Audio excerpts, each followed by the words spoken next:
focus on these type of multi-year contracts, and that's what actually helped the successful companies become successful and then sustain them even after the 8-8 program.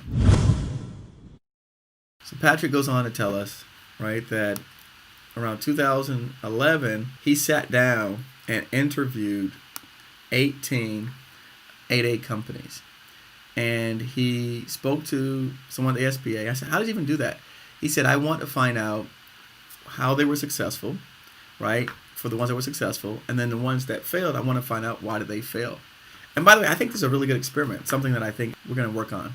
But he looked at 18 8-8 companies, and he interviewed them, both, the ones that failed and the ones that succeeded, and that's how he drew a conclusion on how to navigate the 8-8 program. So I said, well, what were the results from that?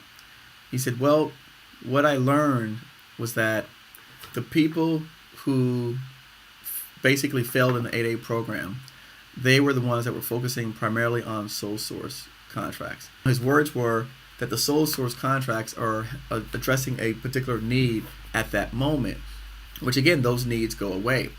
And that the people that were successful focused on multiple award contracts. So they focused on, and so what it did for the other companies that turned out to be successful in the program was it extended their 8A beyond the 9-year terms. Meaning that when you go out, you get some of these other additional contracts, right? They last 4 years, 5 years. Some of them even last 10 years, right? And so now you're able to have, as he calls it, no gaps in your particular backlog of projects and backlog of work, because when you have gaps, you have to lay off people.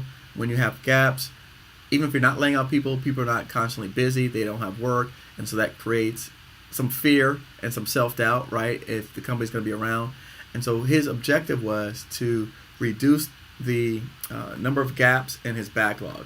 But what the research indicated to him was that to focus on these type of multi-year contracts, and that's what actually helped the successful companies become successful and then sustain them even after the 8-8 program.